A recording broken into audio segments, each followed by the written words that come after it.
नमस्कार, स्वागत है आपका एमएस टीवी में। मैं हूं अपूर्वा झा और आप देख रहे हैं हमारा प्रोग्राम रूबरू। आज रूबरू में हम रूबरू होंगे मंजू शर्मा से। वो एक राइटर हैं, एक पोएटिस हैं। मंजू शर्मा ने अपनी 25 साल की कॉर्पोरेट करियर को छोड़कर राइटिंग को as a career full time opt किया। वो दोनों ही भाषाओं में लिखती हैं, हिंदी और इंग्लिश, फिर भी हिंदी को विश्व पटल पर देखना चाहती हैं। तो चलिए बातचीत करते हैं उनसे और जानते हैं उनकी कहानी। बहुत बहुत स्वागत है मैम आपका। धन्यवाद पूर्वा जी। कैसी हैं आप? फर्स्ट क्लास, बहुत अच्छी हूँ मैं और उम्मीद करती हूँ कि आप भी बहुत अच्छी होंगी। बिल्कुल बिल्कुल। तो सबसे पहले आप हमें ये बताएं कि आपकी राइटिंग जर्नी की शुरुआत कैसे हुई?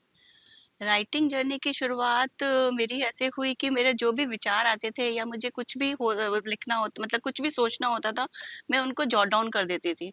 जॉट डाउन करते करते एक दिन ऐसा हुआ कि मुझे लगा कि जब मैं जॉट डाउन करती हूँ तो एक बार फिर पब्लिक मीडिया में भी डाल देती हूँ। या then I have posted on the public media.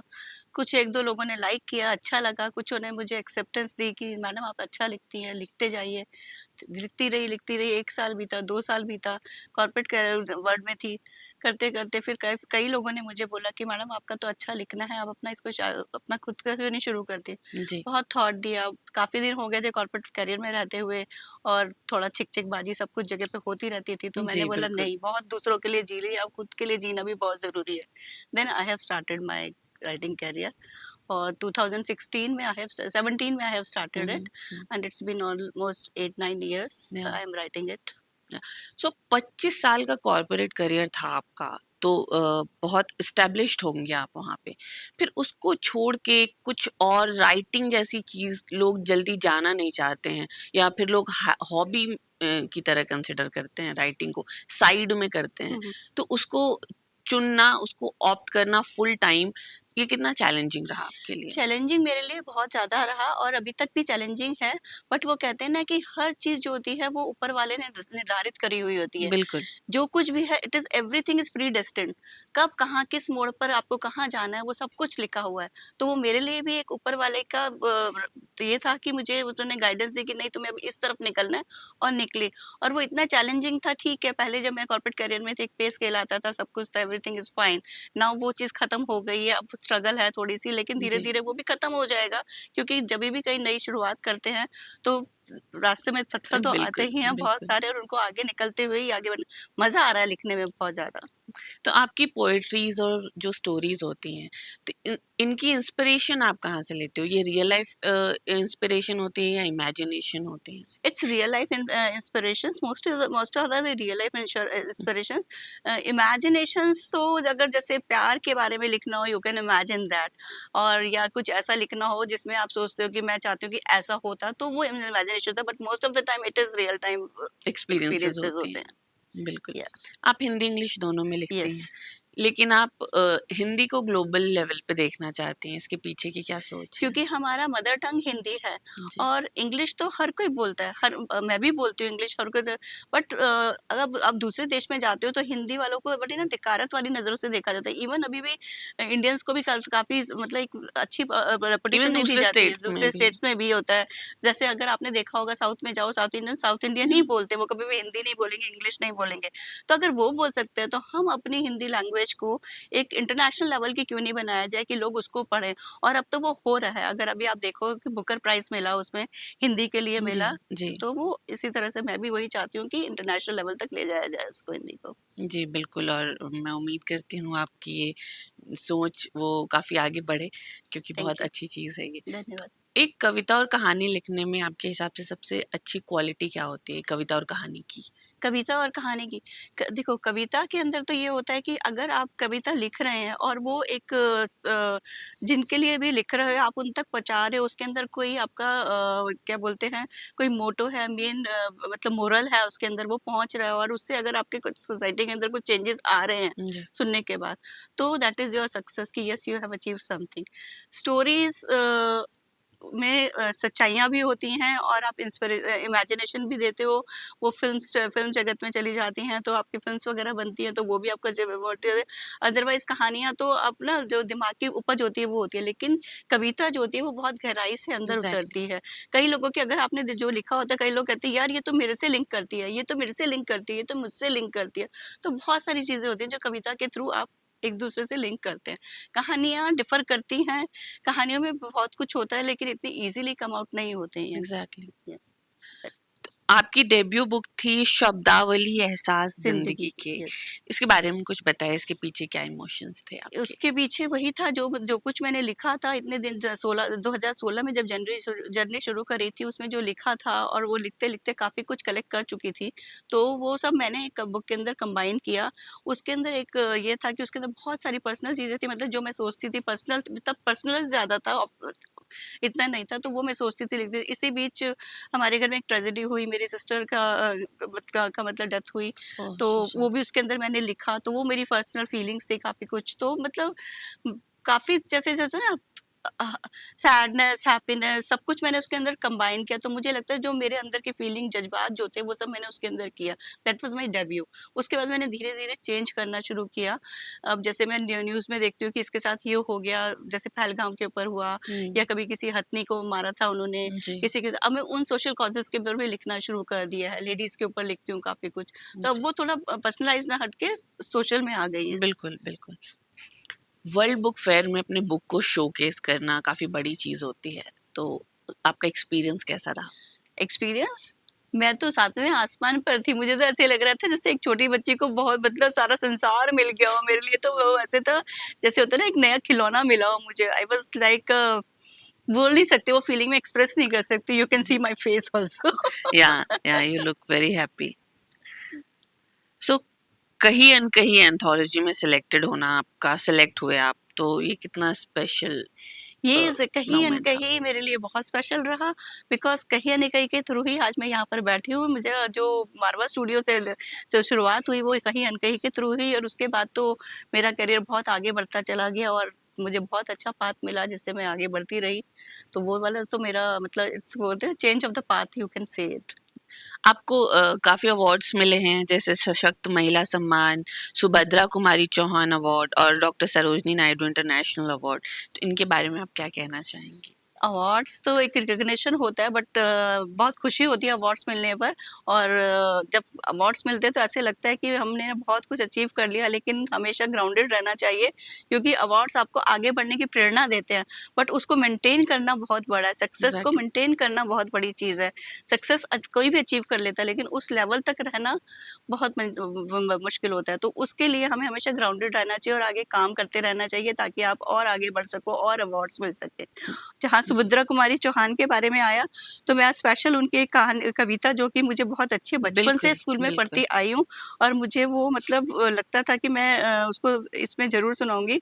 उसको सुनाती हूँ। 2 मिनट मुझे दीजिए बस खाली। बिल्कुल, बिल्कुल। ये सुभद्रा कुमारी चौहान की लिखी हुई कविता है, जो मैं स्कूल में पढ़ती थी और मुझे बहुत अच्छी लगती थी और आज तक अच्छी लगती है। ये कदम का पेड़ अगर माँ होता यमुना तीरे, मैं भी उस पर बैठ कन्हैया बनता धीरे धीरे। ले देती यदि मुझे बांसुरी तुम 2 पैसों वाली, किसी तरह नीचे हो जाती ये कदम की डाली। तुम्हें नहीं कुछ कहता पर मैं चुपके चुपके आता, उस नीची डाली से अम्मा ऊंचे पर चढ़ जाता। यहीं बैठ फिर बड़े मजे से मैं बांसुरी बजाता, अम्मा अम्मा कह बंसी के स्वर में तुम्हें बुलाता। सुन मेरी बंसी को माँ तुम इतनी खुश हो जाती, मुझे देखने काम छोड़ तुम बाहर तक आ जाती। तुमको आता देख बांसुरी रख मैं चुप हो जाता, पत्तों में चिपकर धीरे से फिर बांसुरी बजाता। गुस्से होकर मुझे डांटती कहती नीचे आ जा, पर जब मैं उतरता हंसकर कहती मुन्ना राजा। नीचे उतरो मेरे भैया तुम्हें मिठाई दूंगी, नए खिलौने माखन मिश्री दूध मलाई दूंगी। मैं हंसकर सबसे ऊपर टहनी पर चढ़ जाता, एक बार माँ के पत्तों में वहीं कहीं छिप जाता। बहुत बुलाने पर भी माँ जब नहीं उतर कर आता, माँ तब माँ का हृदय तुम्हारा बहुत विकल हो जाता। तुम आंचल फैलाकर अम्मा वहीं पेड़ के नीचे, ईश्वर से कुछ विनती करती बैठी आंखें मीचे। तुम्हें ध्यान में लगी देख मैं धीरे धीरे आता, और तुम्हारे फैले आंचल के नीचे छिप जाता।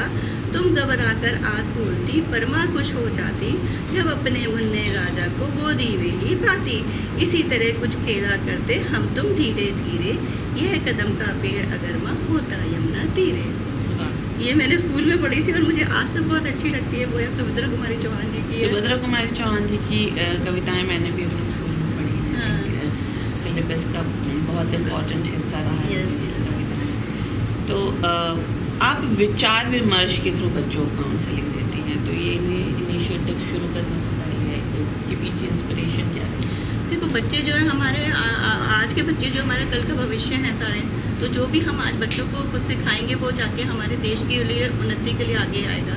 तो मैं इसलिए उन्हीं बच्चों को वही चीज़, अपनी संस्कृति, अपनी संपदा, अपनी सब कुछ ये सब दिखाती हूँ, ताकि मॉरल वैल्यूज़ उनको ये सब। और कुछ जैसे होते हैं ना, कुछ बच्चे जिनके पेरेंट्स नहीं होते हैं तो उनको लगता है कि कहीं कुछ लैकिंग है, उनको गाइडेंस देना, काउंसलिंग करना, ये सब सिखाते हैं, क्योंकि बच्चे ही हमारे आज का भविष्य है। तो हमारी नींव अगर मजबूत होगी तो हमारा भविष्य बहुत मजबूत होगा। बिल्कुल। बिल्कुल। आपको क्या लगता है आजकल के जो बच्चे हैं इनमें कॉमन चैलेंज क्या है जो सारे फेस करते हैं? आजकल के बच्चों में कॉमन चैलेंज क्या है कि देखो पढ़ाई लिखाई बहुत कर ली है, but they are not getting the jobs as per their expectation. देखिए मोस्ट ऑफ द टाइम तो दे मतलब वो लोग आज, और सेकेंडली जो मैंने देखा है आजकल के बच्चे किसी के अंडर में काम करना प्रेफर ना करके वो चाहते हैं कि यस हम कुछ करें ताकि हम अपना कुछ स्टार्टअप स्टार्ट करें और हम लोगों को जॉब्स दें। Instead of getting job from somebody else, they want to do something for the others. तो वो देश के लिए अच्छा है बेसिकली, बट सब लोग ऐसा नहीं कर पाते हैं। कुछ लोग कर पाते हैं, कुछ नहीं कर पाते, लेकिन अगर करेंगे तो हमारा देश बहुत आगे तक पहुँचेगा।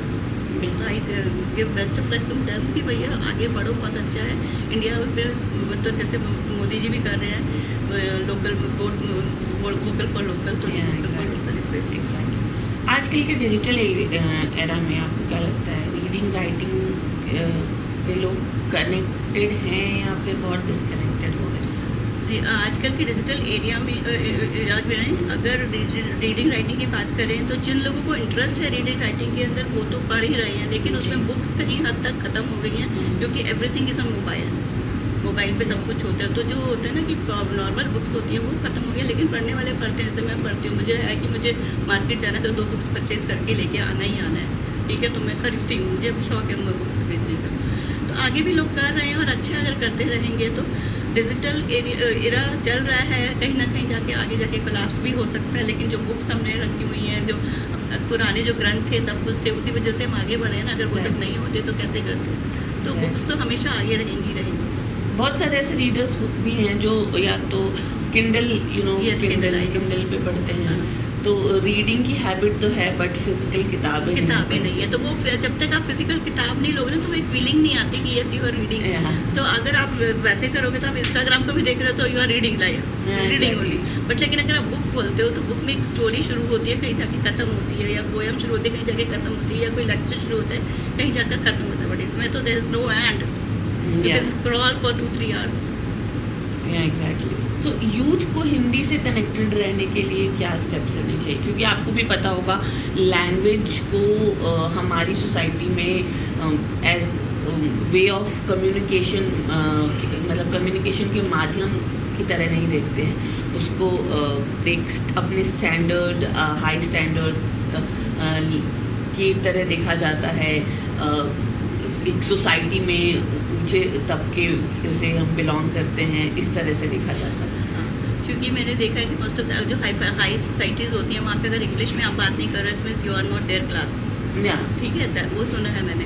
Even in corporates also if you are speaking in Hindi तो वो लोग सोचेंगे नहीं, she is not our class, she is not our class. तो उसमें वो स्लैंग्स चलना, English basically it's not a proper English, it's a English. तो वो इंग्लिश हिंदी मिक्स करके करते हैं, स्लैंग्स यूज़ करते हैं, ये सब यूज़ करते हैं। तो बेसिकली वो मतलब it's not a permanent language, it's a temporary and it's a style, it's not a language of communication. अगर communication की language है that is English and Hindi only। तो आप किसी भी करें, अगर आप आपको लगता है कि जैसे आजकल कॉल सेंटर्स भी बन गए, कहाँ पर है वहाँ पे आप होते कुछ हो, लेकिन लोग एक्सेंट बाहर के दूसरा बनने की कोशिश करते हैं। तो it's basically it's a job what you are getting paid for. you are not communicating, you are just doing a job for communicating like that only. Communication तो हिंदी और इंग्लिश में ही होगी. अगर मुझे आपसे बोलना कि मैं तुमसे प्यार करती हूँ, तो मैं तुमसे प्यार करके मैं आपको गले लगा के ही कर सकती हूँ. मैं दूर से बोलूँगी आई लव यू, नहीं होगा यार. ठीक है, तो वो जो एक एक्सप्रेशंस है जो है वो आपकी मातृभाषा में या इंग्लिश में ही हो सकती है. वो आप आई लव यू या ऐसे नहीं हो सकता. तो जो लोग राइटिंग स्टार्ट करने वाले हैं उनको आप क्या एडवाइस दें? जो लोग राइटिंग स्टार्ट करने वाले हैं उनको मैं ये एडवाइस करती हूँ कि लिखना शुरू करो. लिखोगे तो बहुत आगे तक जाओगे, बिकॉज राइटिंग में कोई एक ऐसा कोई डेड एंड नहीं है. आप कहीं तक भी लिख सकते हो, आप अपने विचार कहीं तक भी पहुँचा सकते हो और बहुत आगे तक, मतलब राइटिंग के जरिए आप हर फील्ड के अंदर जा सकते हो. क्या IT, क्या लिटरेचर, क्या कहीं पर क्या ड्रामा, मीडिया, सब जगह पे आप राइटिंग के थ्रू जा सकते हो. तो राइटिंग तो करना बहुत ज़रूरी है. और लिखना, आजकल के बच्चे तो लिखना ही नहीं चाहते हैं. इवन माई सन स्कूल में था, उसको एग्ज़ाम लिखने में आफत आती थी, उसको पता सब कुछ होता था, लिखना नहीं चाहता क्योंकि उंगली दिखेगी. ठीक है, तो ऐसा नहीं है, लिखना ज़रूरी है. कहीं ना कहीं से शुरू करना ज़रूरी है. तो आपके आगे के क्या प्लान्स हैं? हम आपके और भी बुक्स देख सकते हैं? हाँ, मैंने लिखा हुआ है बहुत कुछ और मेरी बुक्स आने हुआ. अभी मैं प्लान कर रही हूँ, अभी राइट पब्लिकेशन होगा, करूँगी मैं. लिखा हुआ बहुत कुछ हुआ है, लेकिन अभी कंपाइलिंग चालू है अभी उसकी, तो करेंगे. और भी हैं मेरे राइटर जैसे जोरबा के थ्रू मुझे मिला था, तो उनके थ्रू मैं तो मिलना चाहती हूँ. मतलब मैंने तो अपना एक फील्ड छोड़ लिया कि राइटिंग के थ्रू आप एजुकेशन लाइन में घुसे रहे तो बहुत अच्छा है. एजुकेशन से बढ़कर कोई चीज़ नहीं है. एंड मिस्टर मारवा ने तो हमें इतना अच्छा पाथ दिया है, तो उन्होंने तो मतलब काफ़ी लोगों की लाइफ बदली है, उसमें से एक मैं भी हूँ. तो के थ्रू तो हम बहुत आगे जाते हैं. हमको तो हमेशा ब्लेसिंग्स ही मिलती है बहुत ज़्यादा. Exactly. He is a person of He is a gem of a person. Yeah, exactly. So आप अपने रीडर्स और फॉलोअर्स को क्या मैसेज देना चाहेंगे? मैं अपने रीडर्स और फॉलोअर्स को ये बोलूँगी, किताबें पढ़ो और आगे बढ़ो, इंग्लिश को भी पढ़ो और अपनी कुछ लिखी हुई किताबें हम तक भी पहुँचाओ. पढ़ाई से तो आगे बढ़ा जा सकता है. अच्छी फिल्में देखो. फिल्में में भी आजकल बहुत अच्छी फिल्में आ रही हैं. किसी राइटर की ही स्टोरीज़ हैं जो कि आ रही हैं मीडिया के थ्रू. तो मैं तो यही बोलती हूँ कि पढ़ाई करो, पढ़ाई से बढ़कर कोई अच्छी चीज़ नहीं है. हम एक रैपिड फायर राउंड खेलते हैं. सो आप क्या चूज़ करेंगी, पोइट्री या प्रोज? क्या ज़्यादा? पोइट्री. हिंदी या इंग्लिश? हिंदी. एक शब्द जो आपको डिफाइन करता हो? प्यार. बहुत बहुत खूबसूरत शब्द आपने चुना अपने लिए. बहुत बहुत धन्यवाद मैम. Thank you. आज की हमारी बातचीत हम यहीं समाप्त करते हैं. हमसे बात करके बहुत ही ज़्यादा अच्छा लगा. Thank you so much. Thank you Purva ji, आपसे मिलकर मुझे भी बहुत अच्छा लगा. तो ये थी आज की हमारी बातचीत मंजू शर्मा जी से. मैं उम्मीद करती हूँ आपको कुछ ना कुछ सीखने ज़रूर मिला होगा. और अगर आप अपनी राइटिंग जर्नी शुरू करना चाहते हैं तो जहाँ हैं वहीं से शुरू कर दीजिए, इंतज़ार मत कीजिए. तो और भी अपडेट्स के लिए देखते रहिए MS TV. मैं हूँ अपूर्वा झा. धन्यवाद.